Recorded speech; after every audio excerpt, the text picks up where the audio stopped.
Hey guys, and welcome to Harry's Movie Channel. This is part two of my Blu-ray collection video. So if you haven't seen part one, go and watch it first. But yeah, let's carry on.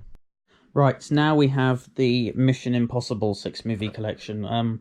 Yeah, I do like Tom Cruise in this role a lot. I would say that he's one of the best badasses in cinema, because of just of course how he does his own stunts and stuff. He does these things all himself. He doesn't have doubles or anything. But yeah, it's got a really good cover art as well with pictures from all the films and stuff. And this is another series which I ranked on my main channel, so you can go and check that out if you want to. And I enjoy all of the films except the second one. I just thought the second one was more about making Tom Cruise look good than actually making a good film. I just thought it was... No, I just thought, what the bloody hell is this, Just doesn't really... It's not... It just doesn't really make sense for me. So yeah. There's more pictures on the back.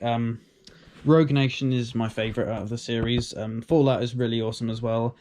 Yeah, I think from the third film onwards they get really good. But the original's decent. Not great, but good, I would say. So yeah, one of my favourite movie franchises of all time, though, because simply from the third film onwards, they really get awesome. So yeah, moving on.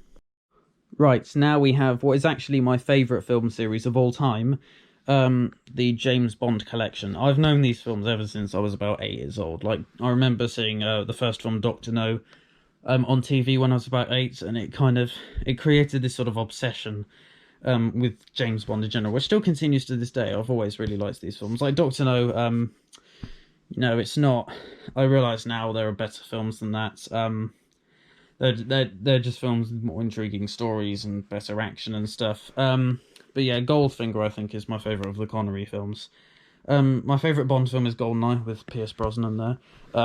Another film I rewatched recently, because I hadn't actually seen any of the Bond films in a long time. Weird, I don't know, considering it's my favourite movie series, but, And I guess one day I could do a ranking on these, but there's a lot of films. There's 24 in this box set. And obviously we've got No Time to Die coming out in April, so, that'll be 25 films to rank. Yeah, probably more movies in this series than any other, sorry. So, it would have to be a multi-part video series, I think. But I will hopefully get around to it nonetheless. So yeah, obviously love James Bond, my favourite film series. Roger Moore is my favourite Bond. Yeah, some of the best villains in all of cinema as well. So yeah, if you haven't, you should go and check out a lot of the Bond films, but some are definitely better than others, as you will see in the future when I do a ranking of them all. Right, keeping with the theme of James Bond, we have the two unofficial Bond films, Casino Royale, the 1967 spoof, and then Never Say Never Again. Of course, Never Say Never Again, it was on my top 5 worst movies of all time list, which is on my main channel, so yeah, you can go and check that out if you want to. It's because this film it's a remake of one of my least favourite Bond films, Thunderball, so I kind of see it as a film that takes a bad story and makes it much, much, much worse. So yeah, don't like this film at all. Hate it. I would do anything to avoid watching it, pretty much. And similarly, the spoof Casino Royale, I also think is really bad. Not quite bad enough to make it onto that top 5 list I made, but still, that doesn't mean it's good. So, it just makes no sense, this film. It's not funny. It was supposed to be a comedy film. It's not funny. In fact, the only reason it was made was because of rights issues with MGM and United Artists and that lot. So, this film shouldn't really exist, but it does, and we can't do anything about it. We just have to get used to it. So yeah, this film, I don't like it at all. And similarly, Never Say Never Again. These are both pieces of garbage, and I bought them on DVD just because I had low expectations. Why spend more money to get the higher resolution if you know the film's going to suck? So yeah, that's kind of what I did with these, and yeah, really don't like them both. But I guess if I've got the proper Bond films, then I guess it makes sense to have these two as well, but yeah, not a fan at all. Right, next up we have a rather interesting addition to my collection, the Cornetto trilogy with Simon Pegg and Nick Frost, and the films are directed by Edgar Wright. Hot Fuzz is my favourite out of the three and is one of my favourite films of all time. It's just a really entertaining parody of buddy cop films like we saw earlier with Lethal Weapon and Die Hard and those kind of films. It's basically satire of that. Yeah, it's a lot of fun. Shaun of the Dead might be one of my favourites as well. Yeah, a lot of fun. It's a really good zombie comedy. So yeah, these two are really good. World's End, decent, but it's pretty weak, I think, compared to the first two, because it's a bit of like, I just felt when I was watching it, despite the fact it was quite funny, I just thought, what is actually going on here? I mean, I'm not really understanding. It's funny, but it doesn't make much sense. Whereas with these two, I think I do get what everything is about. So yeah, Hot Fuzz, one of my favourite films. Right, next up we have all of the Terminator films on Blu-ray. Apart from the new one, obviously. So, I'm going to go through them. The first Terminator film is an absolute masterpiece, in my opinion. I just really love how it combines sci-fi, action, and sort of slasher horror into this one neat package. And of course, Arnold Schwarzenegger is great as always. He's one of my favourite actors, so, I'm a big fan.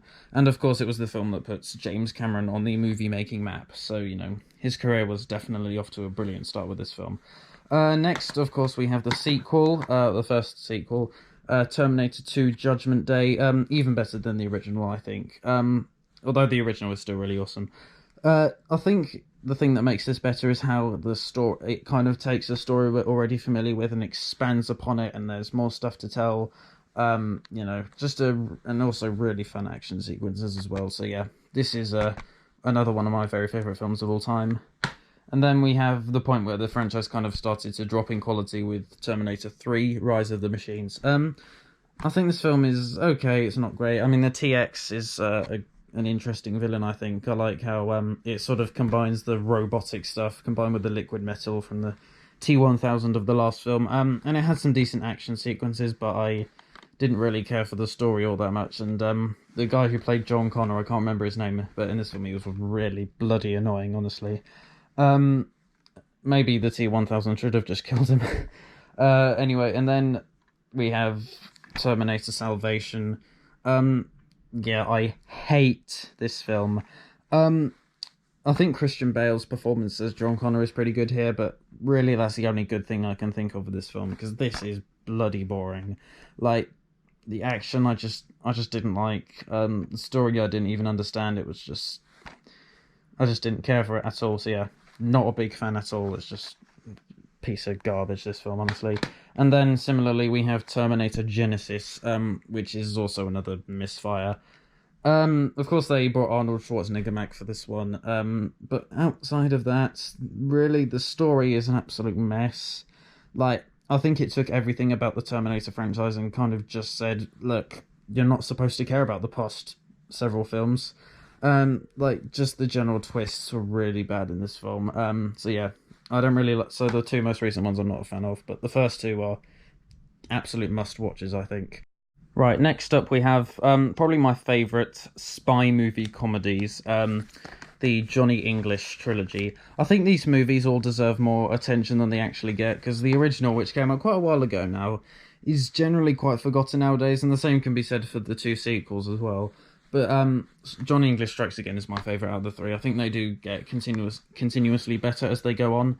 But yeah, there's just lots of funny moments. I like the James Bond references that these movies have. Yeah, I would recommend these. You should check them out, because they do deserve lots of credit. Right, now we're getting into all of the standalone films, starting with one of my favourite films of all time, Top Gun, obviously with a very young Tom Cruise in the role.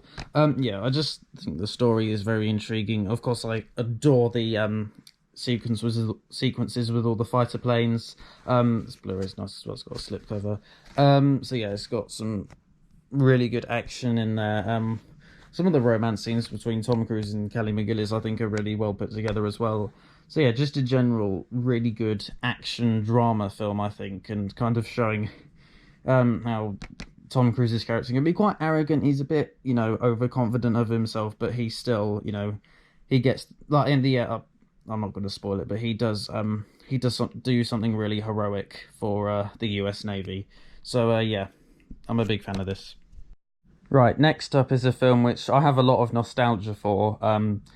E.T. the Extraterrestrial, obviously one of Steven Spielberg's classic films. And the first time I saw this film, I think I was about 5 years old.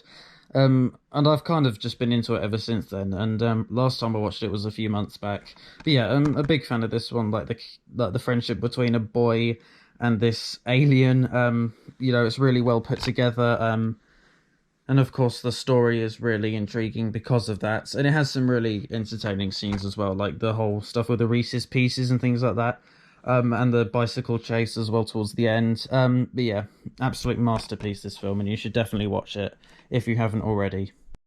Right, another twist. We're heading back into the action films with Face Off, with John Travolta and Nicolas Cage. I think this film, I just love how over the top it is, especially when you have two fairly over the top actors in the lead roles. And the idea is, of course, John Travolta's character, he disguises himself as Nicolas Cage's character, so you have these two actors literally playing each other in this film, so it's an interesting one. And it's got some very over-the-top sequences. Yeah, just a lot of fun, this film. If you're a fan of overblown action, I would definitely recommend this one, because it's a lot of fun. And these two guys, they just steal the show, really. I mean, they're pretty funny, I think. Especially Nicolas Cage, because, he does the jaw-dropping yells and with the eye bulging and stuff a lot, like particularly in that beginning sequence with him disguising himself as a priest. That was kind of funny. But yeah, this is a lot of fun, this film, and I would highly recommend it. Right, now we're back into Steven Spielberg territory with obviously the film that put him on the map, Jaws. Obviously the greatest shark film ever made, I think. And yeah, this is an absolute must for any movie fan like myself to have in your collection. Yeah, just obviously a very terrifying, suspenseful film, especially with the John Williams music score. I just think they go together really well. Of course, if a film literally makes audiences afraid to go in water still over 40 years after it came out, it's doing something right. So yeah. This is a really, really awesome film, and it's one of my favourites of all time. Moving on. Right, so now we're heading into the 4K Blu-rays, which I actually only have 2 of at the moment. I'm planning to get more over time. And this one is another shark film, just like Jaws, The Meg. This is a film I actually saw in the cinema when it came out. Yeah, it was a lot of fun. It's just a dumb shark film with lots of funny action, I think. And obviously Jason Statham is a very good casting choice for this role, I think. He's just a general badass, really. And that, generally combined with all the overblown action is what I find really enjoyable about this film. So I'm a big fan. Right, and now last but definitely not least, we have Gladiator. I've seen both the theatrical and the extended cut of this film, and it is one of my favourites of all time. The extended cut, though, is about 3 hours long, so if you're going to watch it, you should probably take a break in between or something, because I watched it all in one go, and I literally thought I was going to be there all day. But I did enjoy the film a lot, nonetheless, and it is one of my favourites. I love Russell Crowe in the lead role. All the battle scenes are really good, I think, just like the overblown violence, and quite an intriguing story as well, I think. And I'm not even particularly interested in Roman culture and stuff, so a film themed around something that I'm not interested in, like the fact that I can still enjoy it, that's quite an achievement, I think. So yeah. If you have got all day, yeah, you should watch this film. If you haven't, wait till you do. That's what I would say about this film. So that was my Blu-ray collection. Maybe I'm just old-fashioned. I don't know that I have such a thing, but I do enjoy collecting films on Blu-ray, and I do enjoy watching them as well. Like the vast majority of films in my collection I really like, and I really love to watch them. Usually they get better with multiple viewings, I think. Obviously, even the films I don't like, I do watch them occasionally to see if maybe the next time I do like them. But yeah, it's the sort of thing where I've never really started a collection before and stuck with it for this long that it ends up becoming the size that it is now. So I'm quite proud of it. Yeah. So that is all for this video. Thank you very much for watching, and yeah, bye for now. See you next time.